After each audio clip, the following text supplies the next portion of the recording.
Bonjour, je suis Shlomo Selinger,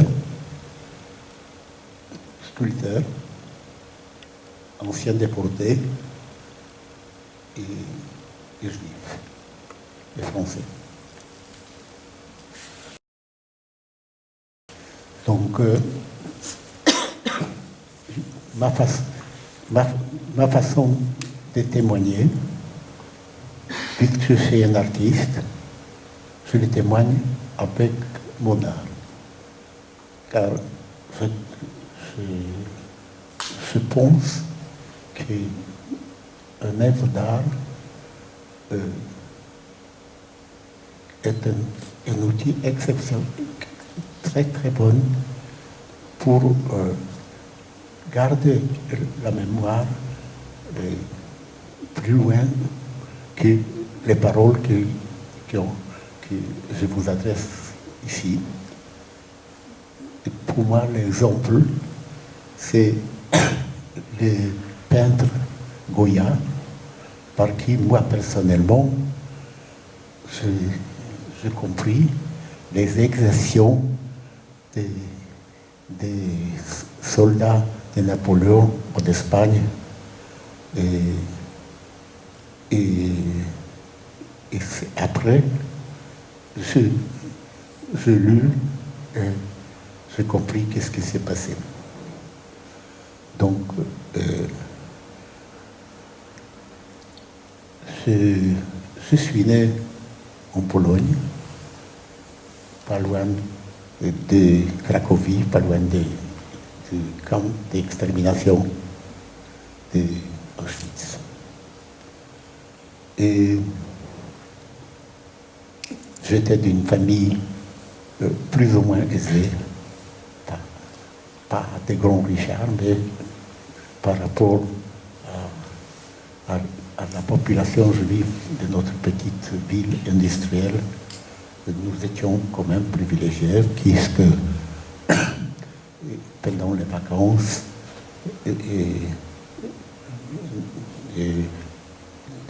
on pouvait aller en vacances dans la montagne, et en hiver, on pouvait faire des skis, qui n'était pas le cas de beaucoup de gens de ma petite ville, qui s'appelait Szczakowa.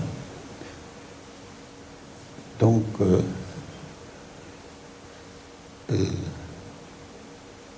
j'avais une grande sœur et puis une petite sœur.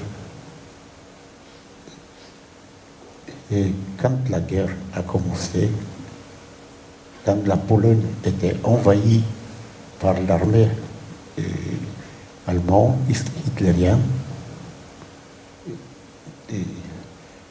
notre vie a complètement changé. Nous, les Juifs, on est devenus des parias, on est devenus des gens qui on pouvait faire n'importe quoi, des gens hors de loi. Tout de suite, on nous a interdit de sortir dans la rue, sauf pour le travail et souvent pour les corvées, pour les Allemands. Et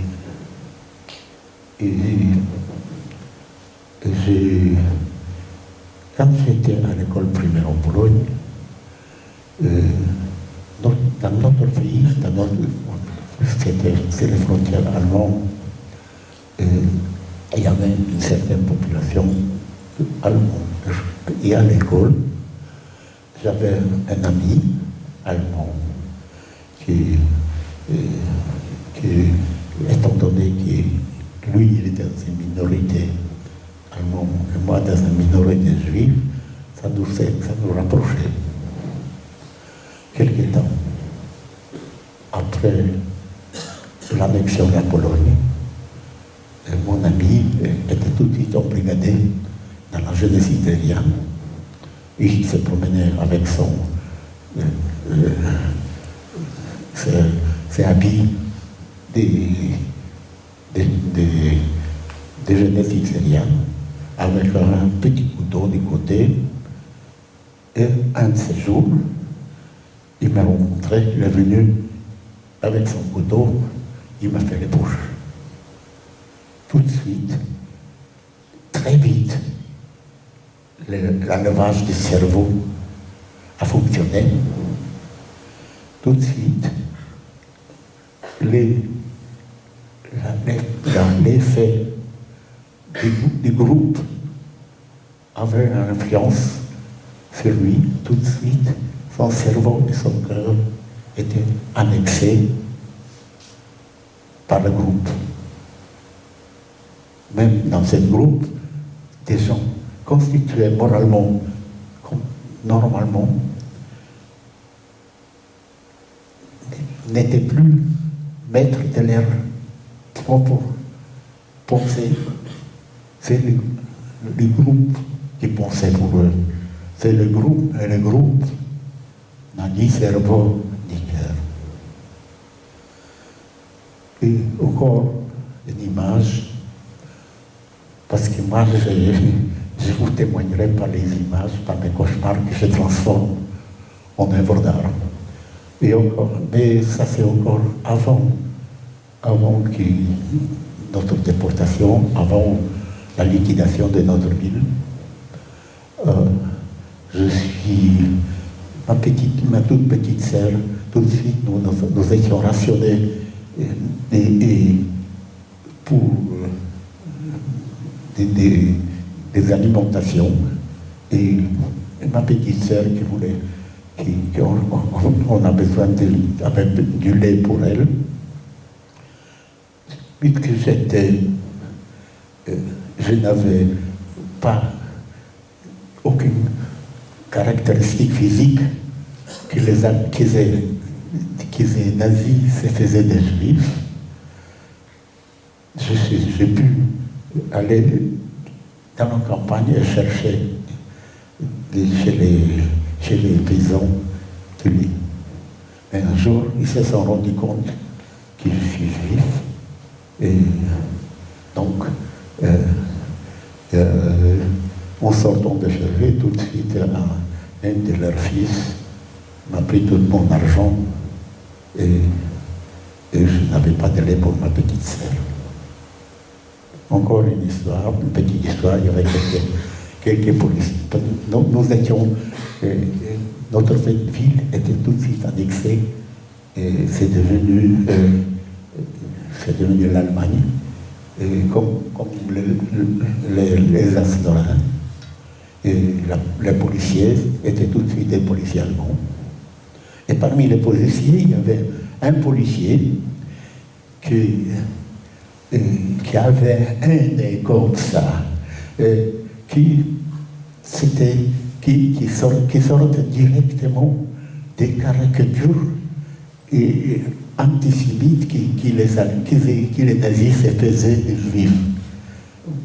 Dans notre ville, il n'y avait personne qui avait. Aucun juif chez nous n'avait un nez pareil que celui-ci. Donc, il était le plus farouchement anti-juif, puisque la nature lui a fait un nez de la caricature du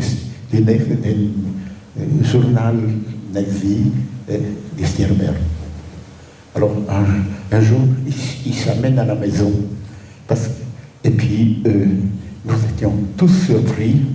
Ma mère et moi, j'étais là, j'avais un chapeau sur la tête, je n'ai pas enlevé le chapeau. Il commençait, tout de suite, il commençait à me gifler de tous côtés. Et ma mère, ahurie, elle criait, mais c'est un enfant. Et il a ouvert ses yeux de veau. Et il est sorti, frappé la porte. Donc, oui, aussi, la communauté juive devait donner tous les jours des main-d'œuvre pour les corvées, pour nettoyer les rues, et là, l'occasion qui était qu'on nous a demandé de nettoyer du neige autour de l'abattoir des casernes où il y avait un endroit qui avait plein d'arbres. Et j'étais parmi ceux qui est venu. Donc, la guerre, quand commençait, 11 ans. Ça veut dire tout de suite arrêter l'école. Je ne pouvais plus aller à l'école. Et là, je l'ai bien sûr, c'est l'endroit où j'avais le corvée pour... J'étais parmi ceux qui devaient nettoyer la neige autour de ces arbres. Et quand les jours commençaient à arriver, il y a des camions qui sont arrivés et ils ont mis des cordes sur les arbres et un peu plus tard, ils amenaient des prisonniers et obligeaient toute la ville d'y assister. Et nous, on nous a pas laissé partir, et j'étais en face d'un arbre où un moniteur des mouvements de jeunesse, mon moniteur des mouvements de jeunesse était mis sur l'échafaud. Et je l'ai vu. Et puis, à un certain moment, tous ces arbres et tous ces prisonniers étaient pondus là. Et toute la ville devait assister. À propos, nous avons trouvé une photo des archives allemandes de cet événement de ma petite ville. Donc, la vie des Juifs a basculé totalement. On n'avait plus aucun droit. Et à un certain moment, on nous sortit de nos maisons dans un petit hameau d'un ghetto, et tous les Juifs de l'environnement, on l'a entassé là dans quelques petites maisons, jusqu'au moment où il y avait la liquidation de notre ghetto. C'était avril, non, je crois que c'était avril ou mai, je ne sais pas, 1942. Ma famille encore pouvait, nous sommes encore partis dans un autre ghetto, mais toute notre ville était déportée. Une partie, la sélection s'est passée sur place, puisque nous habitions très proche d'Auschwitz. Alors, une partie de notre population était sélectionnée pour aller directement en chambre à gaz, et une autre partie, une petite partie, qui était sélectionnée pour aller au travail forcé en Allemagne, aussi dans un programme d'extermination qui par le travail. Ça s'appelait Vernichtung durch die Arbeit en allemand. Et dans l'autre ville, Chanoff, où nous étions encore 2-3 mois, et encore une fois, le ghetto de Chanoff était commençait à être liquidé, et aussi la sélection, puisqu'on était toujours près d'Auschwitz, s'est fait sur place. Et on ramassait tous les Juifs dans une école. Ma mère et ma petite sœur se sauvaient quelque part dans un autre endroit. Et mon père,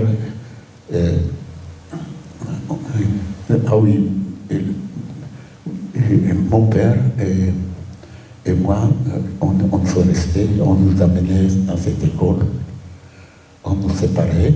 Mon père pour aller travailler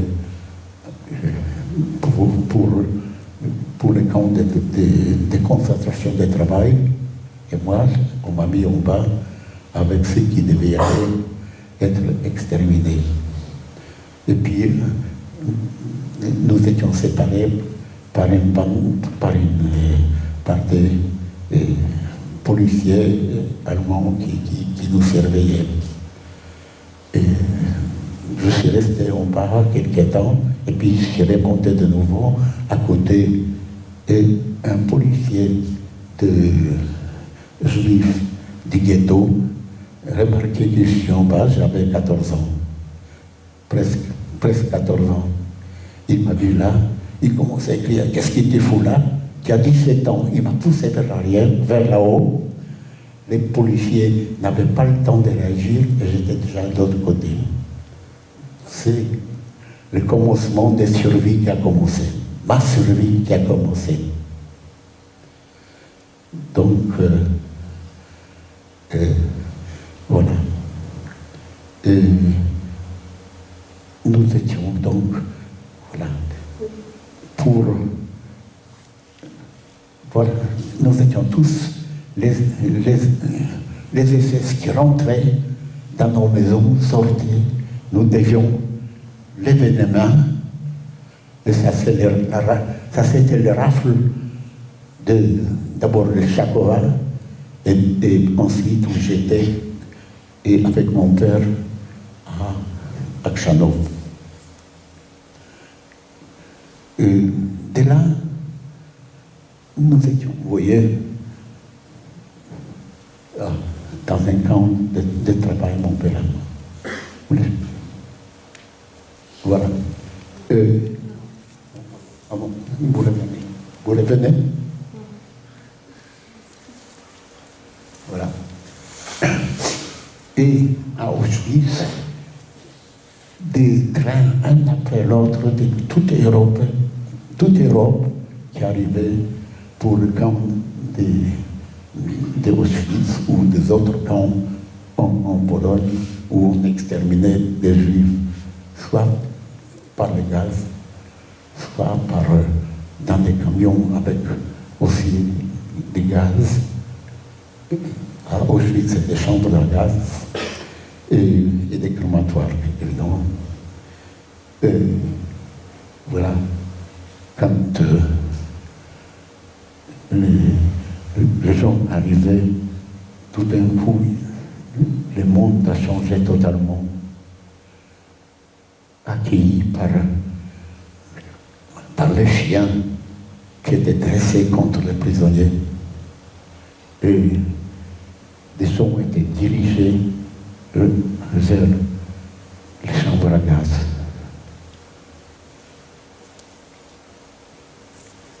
Oui.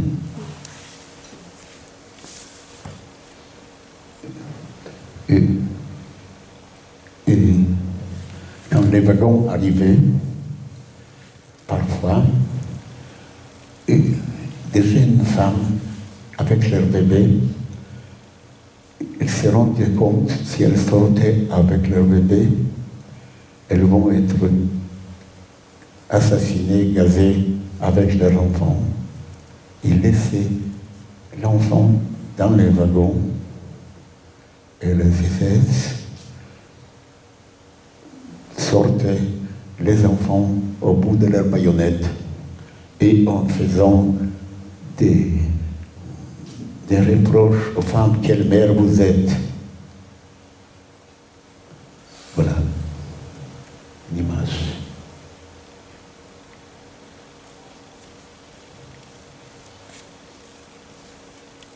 Ah oui. Ça, ma cousine Rosa, elle a écrit dans son livre, et elle m'a raconté quand elle est arrivée à Auschwitz avec toute sa famille, son grand-père, ses parents et ses nièces. Donc, une des nièces, toute petite fille, pleurait, et ça dérangeait à un officier SS. Elle m'a raconté qu'il était habillé spécialement dans des uniformes noirs. Elle a arraché l'enfant et l'écrasé sur les pavés. Et son grand-père qui court derrière l'enfant était assassiné aussitôt avec un coup de revolver.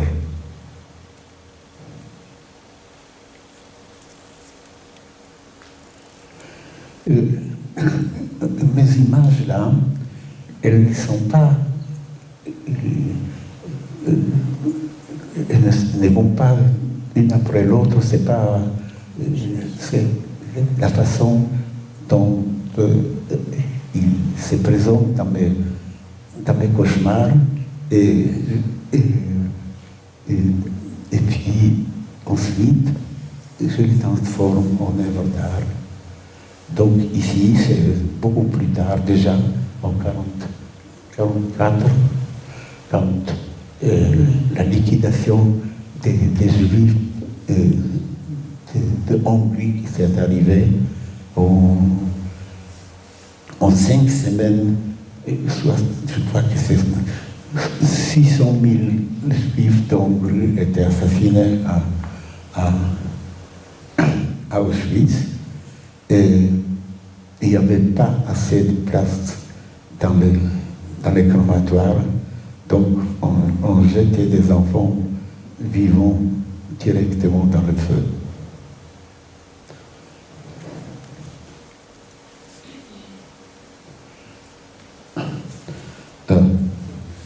Là, déjà, nous étions dans les camps où nous travaillions les matins. Oui, ils ont sélectionné parmi nous des capots, et ceux-là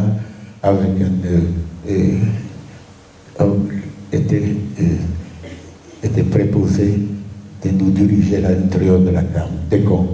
Et c'est là, tout le matin, à l'aube, les capots qui rentraient dans le réfectoire où nous dormions, dans l'endroit où nous dormions, ils commençaient à crier « Levez-vous » et commençaient à taper. Ça se pourrait représenter tout le matin.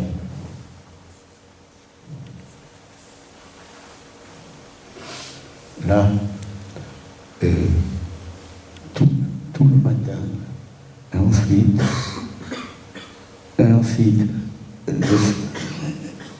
après une journée de travail, avec nourriture uniquement de survie,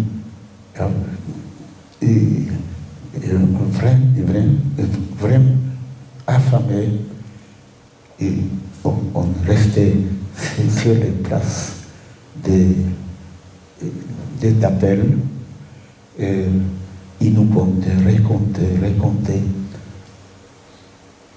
jusqu'au tard. Et le matin, avant le travail, et le soir, après le travail, avant de nous donner ce petit liquide qu'on appelait la soupe.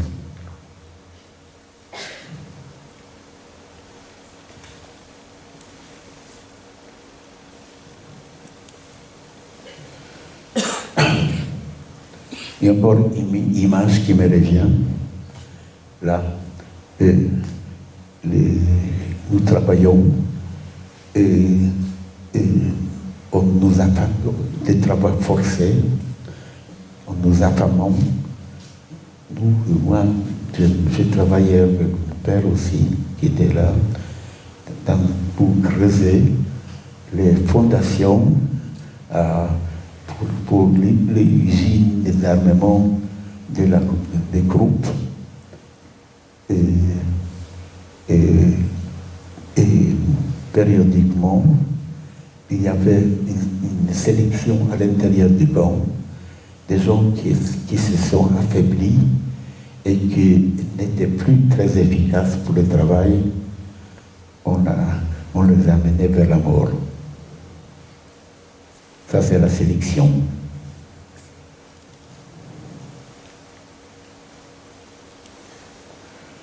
Ça, c'est encore, c'est la place d'appel après un travail forcé, affamé, on arrivait et sur la place d'appel, doucement, on nous a compté, encore raconté, et puis de temps en temps, un des prisonniers qui s'est effondré, est tombé. Une fois, moi personnellement, je suis tombé et évanoui et amené à l'hôpital du camp. Mais les docteurs qui étaient aussi prisonniers et connaissant de notre famille, il m'a donné un peu de soupe et il m'a renvoyé dans notre baraque, dans notre bloc, parce qu'il me disait que les jours suivants, il y a la sélection et on amènera les malades vers la mort, les affaiblis plutôt.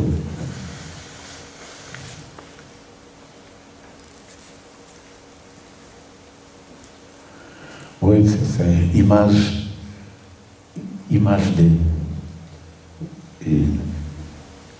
sur la place d'appel, on nous racontons,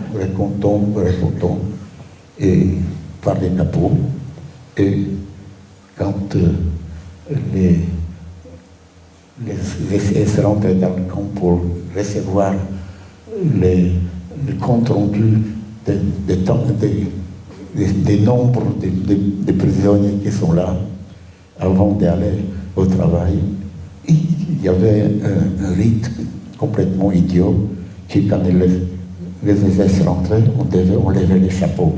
Mais on le devait faire avec un rythme exact. Il criait « Médecin, il faut mettre la main sur la tête, on levait les chapeaux. » Quand les SS rentraient, ils rentraient avec leurs chiens. Voilà, c'est des images. Et puis, ma façon de dessiner, c'est pour que je puisse mettre sur une feuille pleine de dessins sans que ça se semble encombré. J'ai procédé d'un système qui était développé à la Renaissance, qui s'appelait le nombre d'or. Ça veut dire, c'est à l'époque de la Renaissance, quand les arts et les sciences n'étaient pas encore séparés, les scientifiques, les artistes trouvaient une formule mathématique et pour une harmonie parfaite. Et ça s'appelait mon nombre d'or. Moi, personnellement, je ne le fais pas comme formule mathématique, mais intuitivement. Et ça rejoint à peu près dans cette direction. Voilà ma façon de procéder pour le dessin.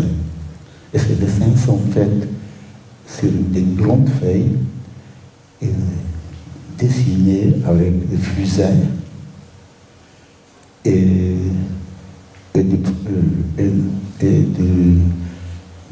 crayons en mine de plomb.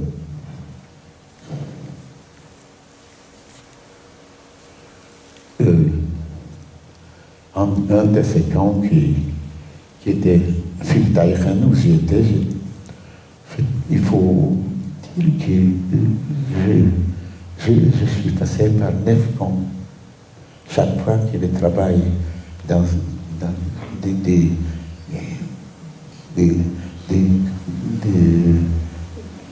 de creuser les fondations était terminé, on nous a amené de notre endroit, de notre usine, qui ont creusé, donc, qui ont préparé pour fabriquer les arbres. Et devant, devant la porte, devant le portail des camps avant qu'on sortait sur le chantier. Et après qu'on sortait sur le chantier, il y avait, ils installaient des musiciens qui jouaient. Et parmi ces musiciens, c'était des interprètes les plus connus d'Europe qui étaient déportés là. Et ils jouaient là avec une espérance de survie, avec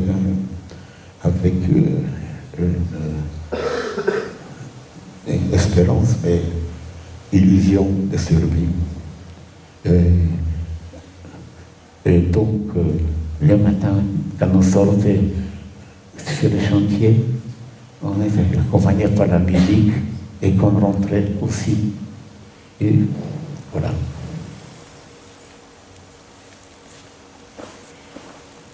Ma façon de témoigner, ce n'est pas raconter l'histoire, mais les événements subjectifs qu'un ancien déporté a vécu et que je peux vous présenter en image en le commentant. Là, nous sortions vers le travail, accompagnés par les SS, avec le baïonnette sur le fusil. Et dans ces dessins, et dans beaucoup de mes dessins, le côté blanc a une importance, autant d'importance que le côté dessiné par le noir et le gris. Voilà, tous les matins, on sortait du camp vers le chantier et le soir, on retournait dans le camp, accompagné et surveillé par les soldats SS.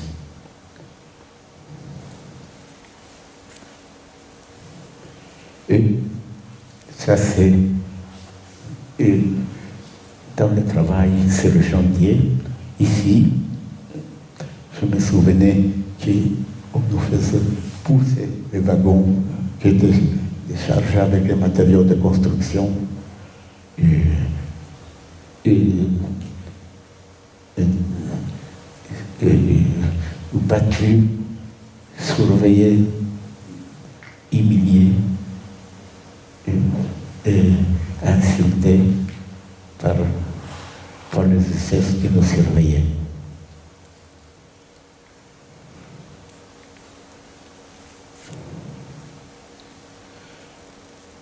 Et voilà les images qui me revenaient. Nous déchargions là les wagons avec des sacs de ciment. Et dans un temps, un de nos camarades s'effondrait par la faiblesse, puisqu'on était nourris juste pour ne pas mourir, même pas, on n'avait pas assez de nourriture pour avoir la force de ces travaux très durs qu'on nous a imposés. Voilà. Et je marquais sur le wagon des choses qui étaient marquées. C'est l'entrée de notre camp qui était Arbeit macht frei. Une chose ironique, le travail libère. Nous, on se disait, ce travail nous libère dans notre vie. Ça veut dire, voilà.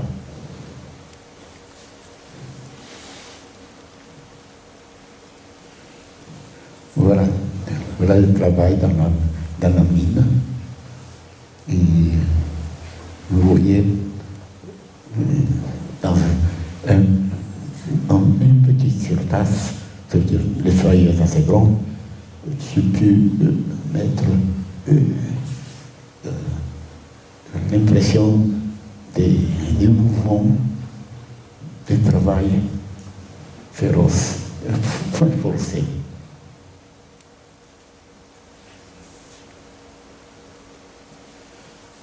Ça, c'est une image que j'ai transformée en dessin. Le retour du chantier, nous revenons avec nos blessés et nos morts, car souvent, au travail, il y a ou quelqu'un de nos camarades qui laissait sauver sa vie. Là, quand quelqu'un des prisonniers n'avait pas assez de force de bien travailler sur le chantier, alors sur la place d'appel, on les amenait, on sortait et on leur donnait des coups. D'habitude, c'était compter 25 coups. C'est les capots qui battaient. Et il m'est arrivé une fois que j'étais battu. J'ai eu 25 coups et je pouvais à peine marcher. Et nos camarades qui m'ont amené au chantier, ils ont trouvé le moyen de me donner un travail pas trop dur. Comme ça, je pourrais survivre les coups que j'ai reçus. Et une autre fois que je devais être battu, les capots, il y avait un capot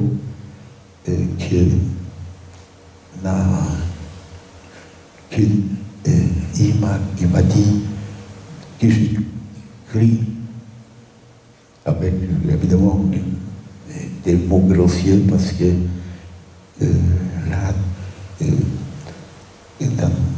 dans nos camps, tout était mis en œuvre pour détruire notre humanité, pour détruire notre personnalité, pour détruire, pour nous détruire, et malheureusement, avec grande efficacité. Et il y avait des moments où les pères, avec des fils, se disputaient un morceau de pain. Mais quand je dis morceau de pain, les gens ne comprennent pas. Parce que le morceau de pain, ce n'était pas du pain, c'était un morceau de vie, de survie. Donc, je reviens vers les flagellations. Et quand il devait me battre, il m'a dit « crie ». Et j'ai crié, et lui, au lieu de me battre moi, il tapait sur cette table de torture à côté. Et les SS supposaient que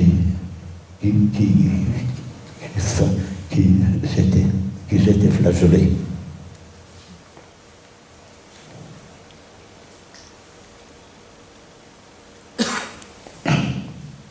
Ça, déjà, encore notre premier camp, c'était à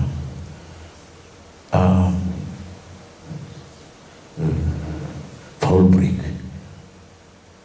On nous a réveillés vers 4 heures du matin et on nous donnait ce liquide qui s'appelait la soupe et nous a entraînés dans un enclave où il y avait des arbres.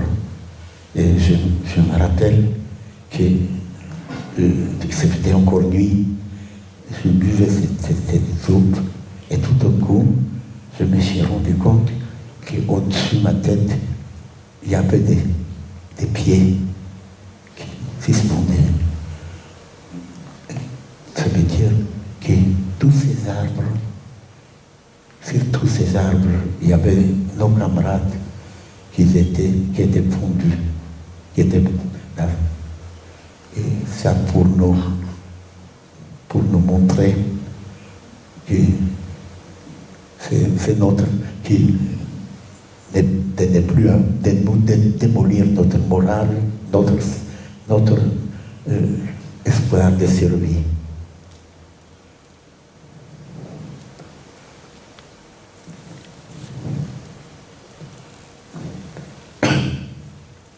Tout le matin, avant d'aller sur la place d'appel, il y avait un chariot qui ramassait les morts qui, pendant la nuit, pendant la nuit, mouraient d'épuisement, des manques de nourriture, des faim. Et quand tu lis la faim, personne ne se rend pas compte de ce que veut dire la faim. Ça abrutit tout. On ne pense plus. Il y a une seule chose qui reste encore dans notre cerveau, c'est manger. Et puis, parmi les prisonniers, des gens se faisaient des menus. Autrefois, je mangeais ça. Autrefois, je mangeais ci.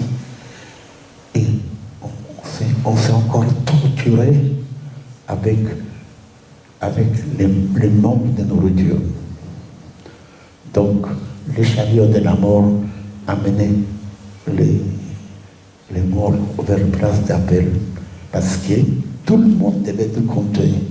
Il ne fallait pas qu'il manque un vivant ou mort. À l'appel, il n'y avait pas le droit qu'un des prisonniers manque. Après, on séparait les morts des vivants qui allaient vers le chantier.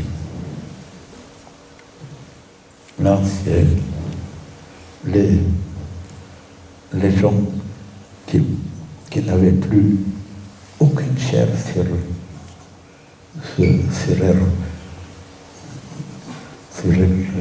leur corps, étaient dirigés vers la mort.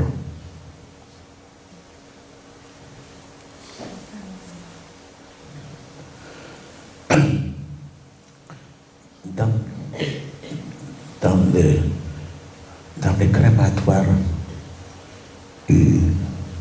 c'était les prisonniers qui faisaient le travail de brûler les morts qui passaient par les chambres à gaz. Et pas, c'était... on m'avait raconté qu'un des prisonniers qui travaillait dans la chambre à gaz retrouvait ses enfants qu'il devait mettre au four après qu'ils étaient asphyxiés par le gaz.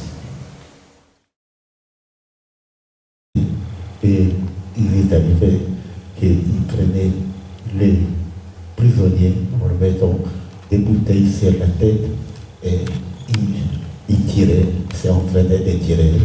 Et s'il ratait, il y a un prisonnier qui est tombé, ça ne comptait pas parce que de toute façon, nous étions programmés tous pour mourir dans les travaux forcés.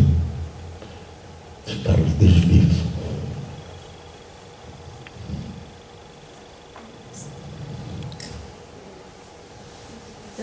Vous les tournez.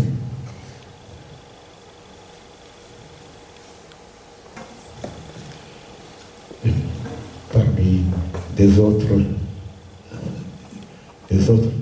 choses faites les dimanches, on nous faisait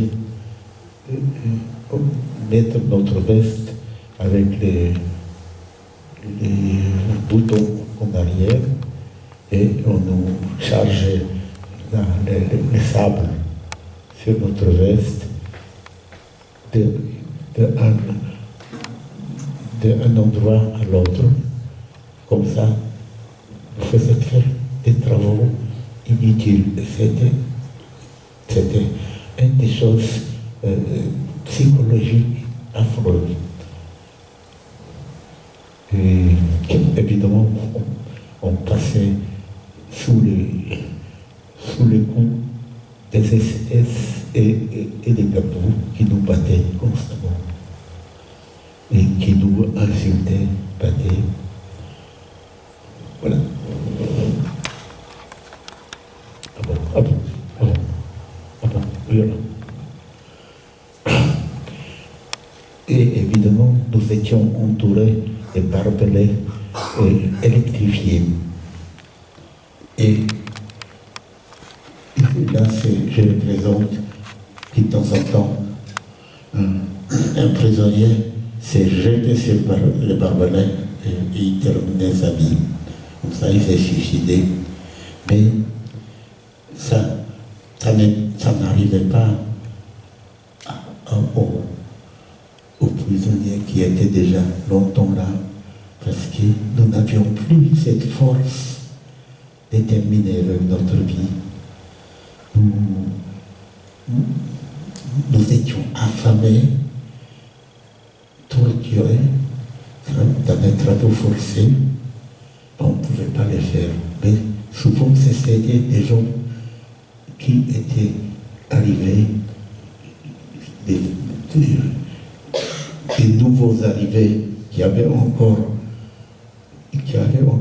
des chairs sur leurs os et qui leur cerveau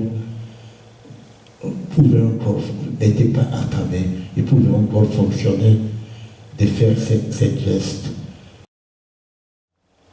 Et les gens qui étaient pendus, c'était des gens qui on les punissait pour quelque chose, mais pour compléter, pour que la cérémonie soit complète, on complétait avec des prisonniers qu'on prenait par hasard. Un de ces jours, un capot m'attrape et m'attache mes mains derrière et il me mène vers la cérémonie pour que je sois pondu. La peur qui m'envahissait d'une manière terrible. Vous savez ça. Et la peur qui vous vide votre destin, votre intestin. C'est terrible. Vous n'avez plus rien. Voilà, maintenant, c'est fini. Et moi, jusqu'au dernier moment, je voulais vivre. Je voulais survivre. Et voilà, c'est fini.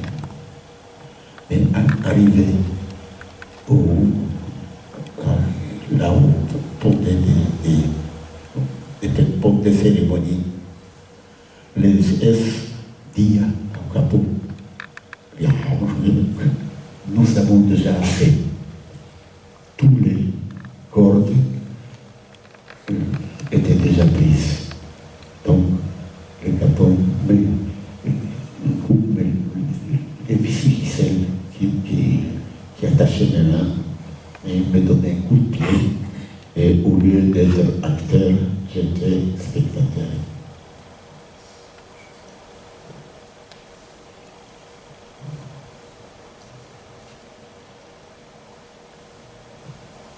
Comme je racontais que j'étais déporté avec mon père, et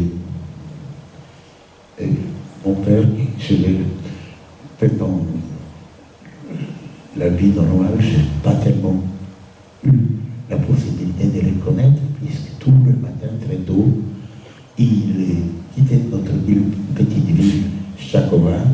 et il allait dans ses affaires qu'il y avait à Katowice.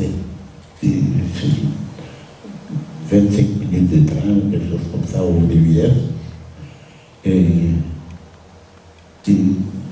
mon père qui était très sévère avec moi, exigeant pour l'éducation, pour les études. Là, dans le camp, c'était l'exemple et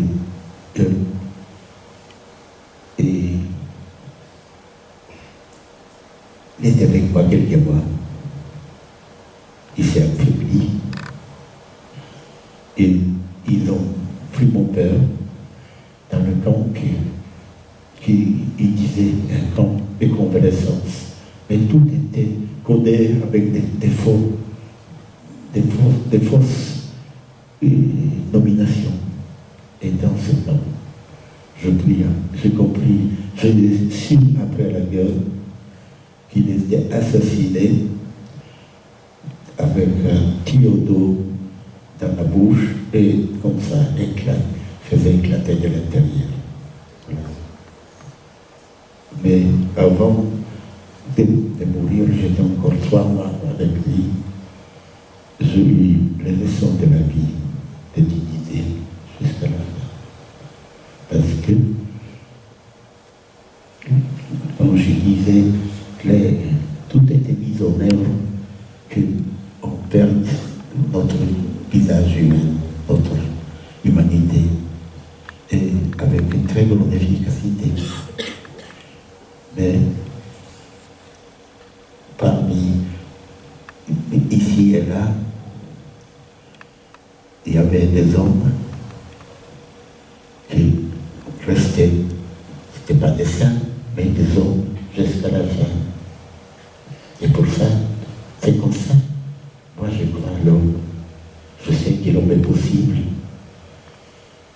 Donc, l'exemple de mon père m'a donné encore une leçon avant d'être assassiné.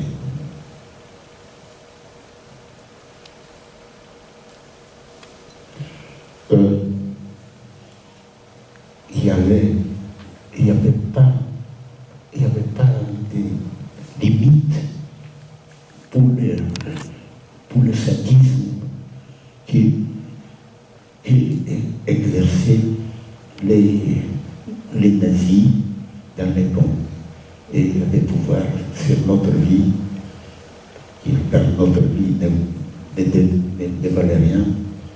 Et c'est pas moi qui ai vu ces images, mais un ami, un poète du Rocher, qui était déporté dans un camp de Mauthausen et dans un petit commando de Mauthausen. Le commandant des camps nourrissait son chien avec le sexe des prisonniers.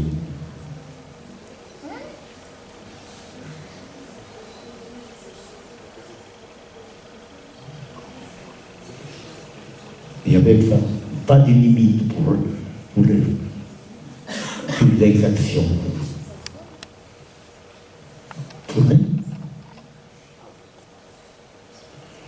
Voilà, comme je racontais avant, et tous les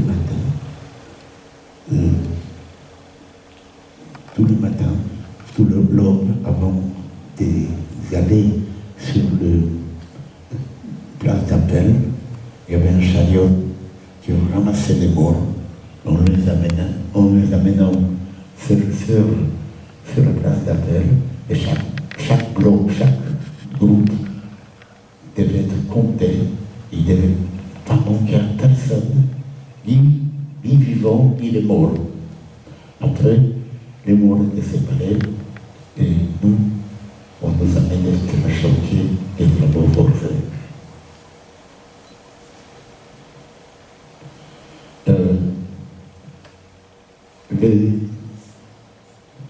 Les nazis,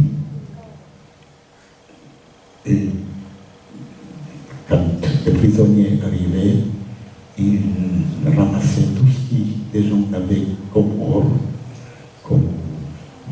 alliance et puis avec ça, il finançait les efforts de guerre. Et là, on appelle ça, nous appelions ça les dentistes parce qu'ils arrachaient les dents d'or des gens qui arrivaient. Et dans le monde, après l'avoir assassiné, il y avait un groupe de commandos, de dentistes. Voilà.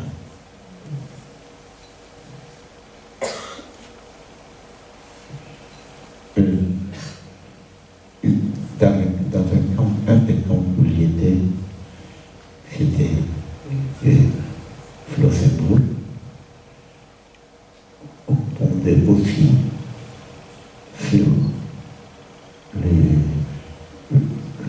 les crochets des bouchers. Et la mort était douloureuse et longue.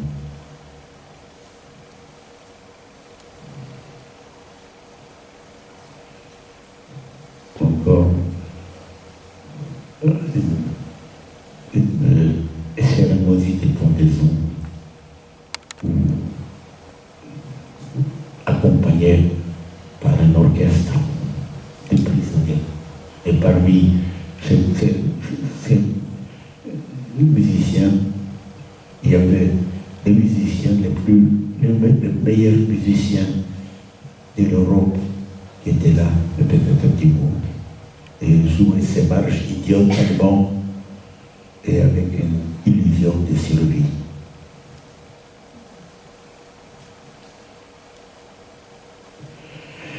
Et ça, c'est Janusz Korczak. Et entre les deux guerres, il y avait un pédagogue très fameux, et d'ailleurs jusqu'aujourd'hui, il y a des livres qui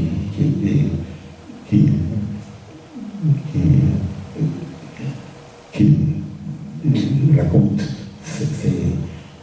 son système d'éducation, qui, lui, il a fondé plusieurs orphelinats autogestionnaires, et tous ces élèves qui sortaient de ces orphelinats sortaient avec un métier où il y avait aussi parmi eux des artistes et des musiciens. Et à Varsovie, quand les nazis sont venus pour liquider son orphelinat, puisqu'il était très connu dans le monde, il voulait conserver sa vie, de ne pas le tuer, mais lui, il n'acceptait pas.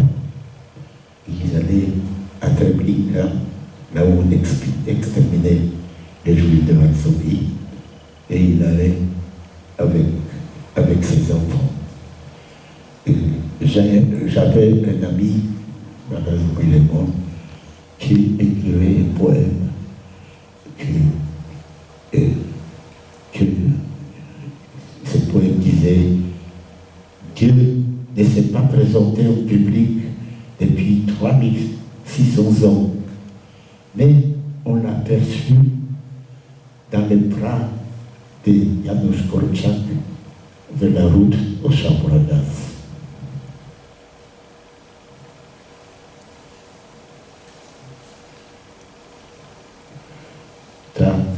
C'est quand la jeunesse juive s'est rendue compte à Varsovie, parce que c'était un très gros ghetto, que la déportation, c'est la mort. Ils se sont révoltés avec très très peu d'armes. C'était 42. C'était la première révolte armée dans toute l'Europe. Auparavant, la révolte armée de Tito en Yougoslavie. Et avec leurs armes derrière Tito, et ils ont tenu un mois. Et il y en a certains ils ont tous la plupart étaient morts au combat. Et évidemment, le ghetto de Varsovie était bombardé et détruit totalement.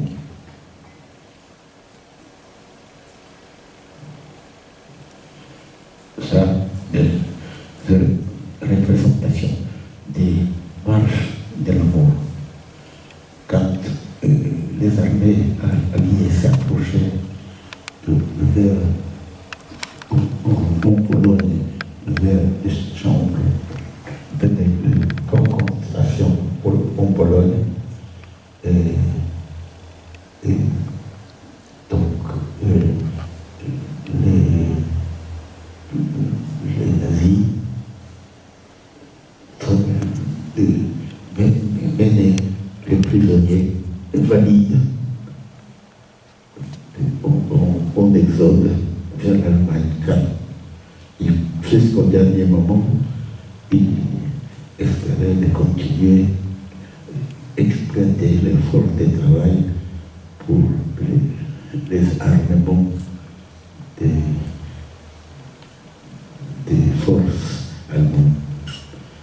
Et ça, les gens qui étaient malades ou mourants sont restés dans le camp, et les autres partaient sur la route, enneigés en plein hiver, et on avançait.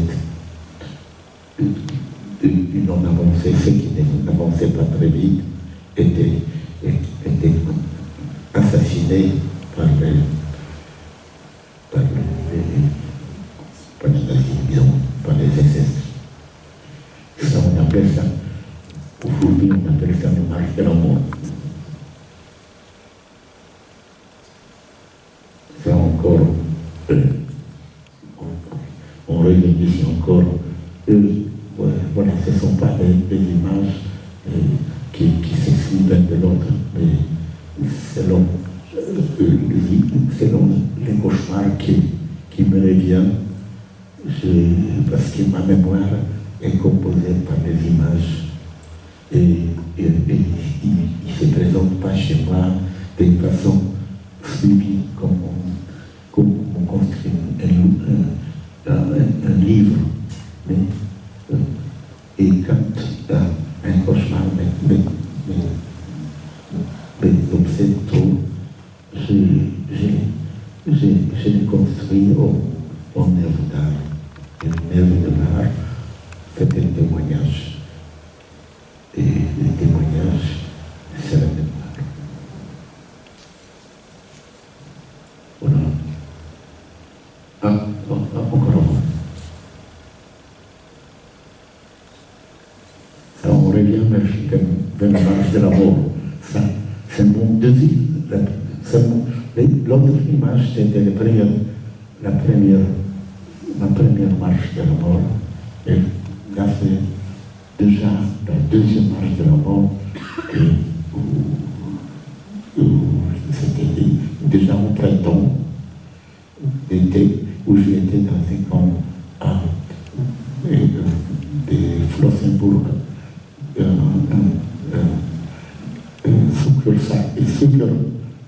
Comme de Flossenburg à Dresden, et de Dresden à Leitmeritz.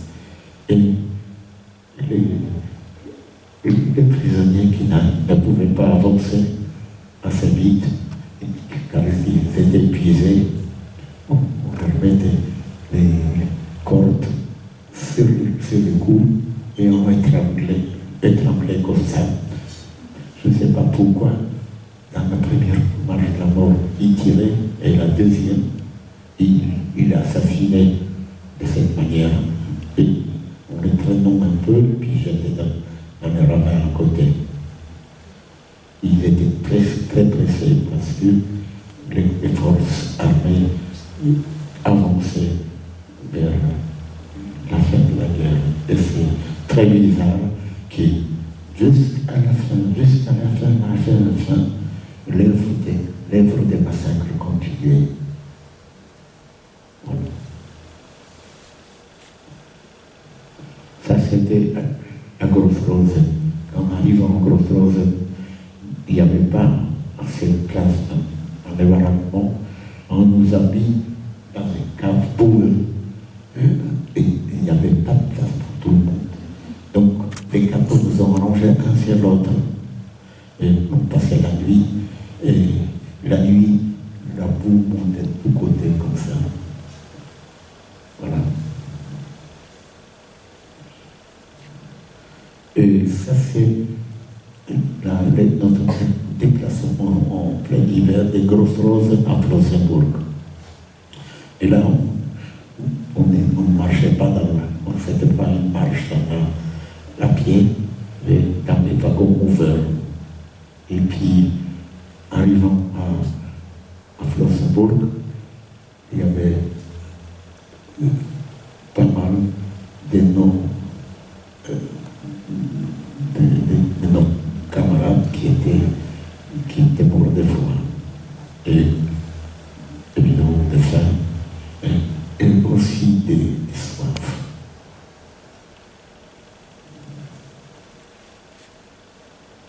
Ça, c'est les libérations des camps. Le présent grand parti qui est parti, et voilà.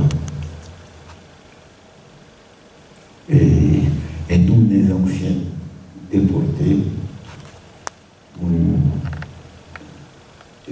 nous savons, encore,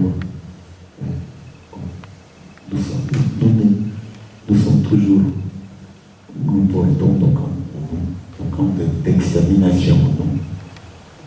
Notre passé nous obsède. Et moi, après la guerre, j'étais venant la deuxième marche de la mort, c'était déjà vers la fin de la guerre. On a des Leitmeris, on nous a encore emmenés à Télésie. Et à Télésie, j'étais déjà fini. Et on m'a mis dans l'hôpital.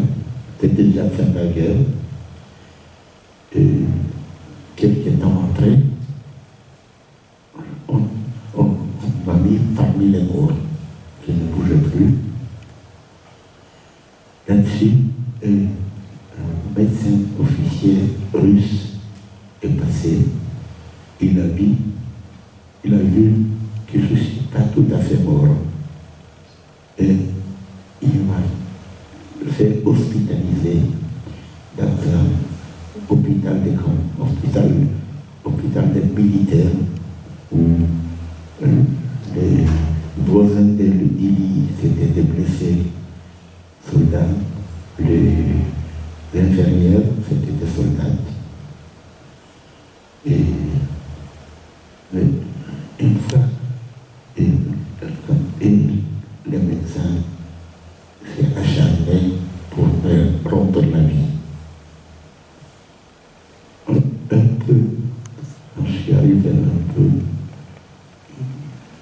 plus, je pouvais déjà vivre. Je suis sorti de l'hôpital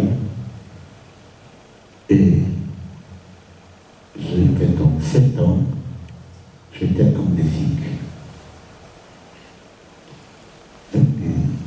Et quand ma mémoire commençait à revenir, j'ai commencé à faire la sculpture. Donc, la nature m'a donné l'oubli pour que je puisse me reconstruire. Et la sculpture et le dessin m'ont permis de continuer. Là-dessus, je suis arrivé par un bateau clandestin en terre d'Israël, dans un kibbutz à côté de la mer Morte,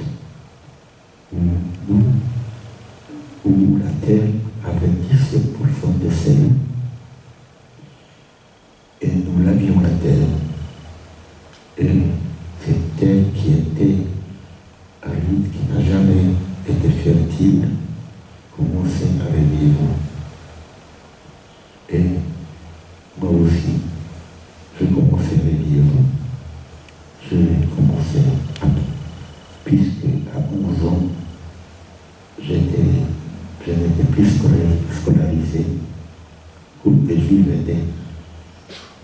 n'avais plus le droit d'être à l'école.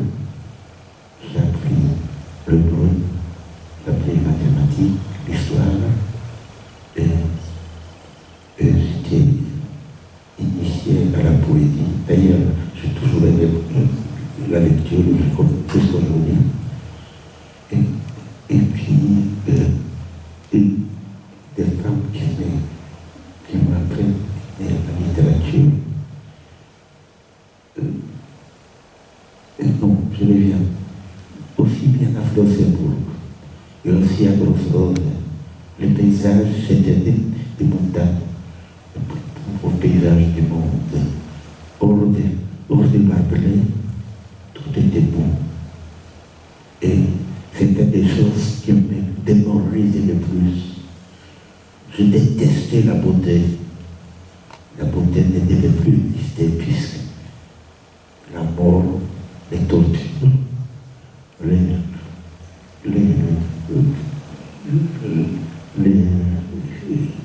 bestioles qui nous mangeaient dans les saletés, la boue, ça c'était notre vie. Mais la beauté dehors, ça me démoralisait. Mais en arrivant dans ce kibbutz, il y a une femme qui m'a initié à la poésie. Elle me fait lever les yeux vers le désert de Judée. Et pour que j'ai commencé à voir la beauté.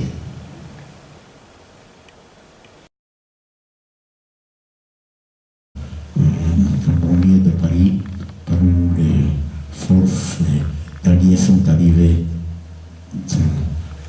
du nord de Paris, à la Courneuve.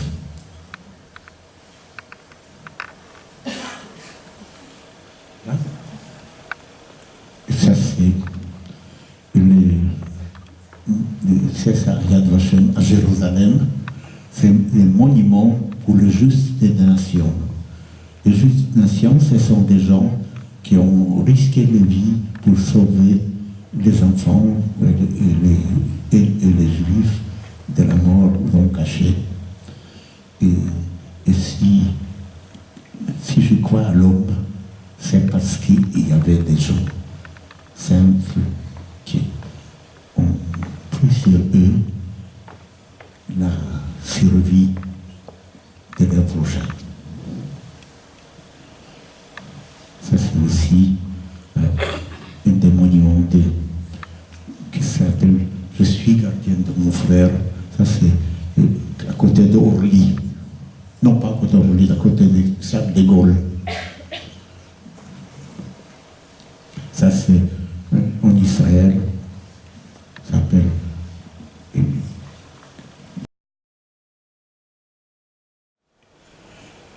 Je suis là devant vous pour vous montrer des atrocités. Mais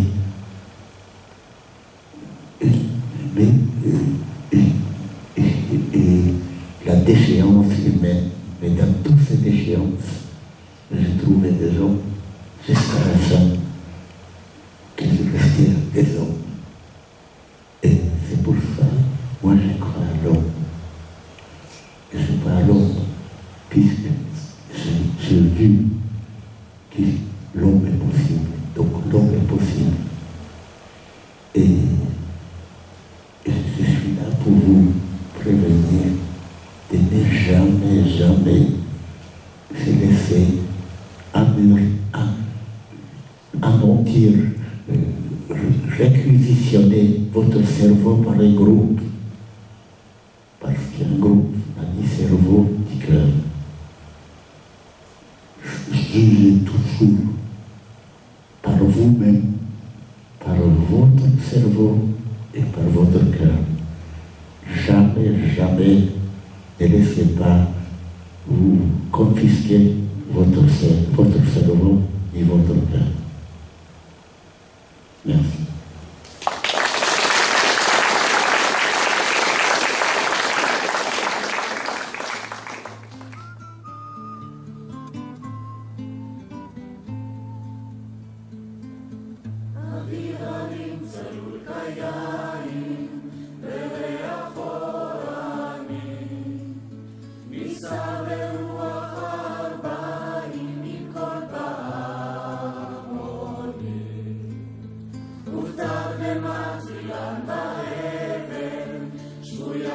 בחלומה, העיר אשר בדד יושבת ובליבה חומה, ירושלים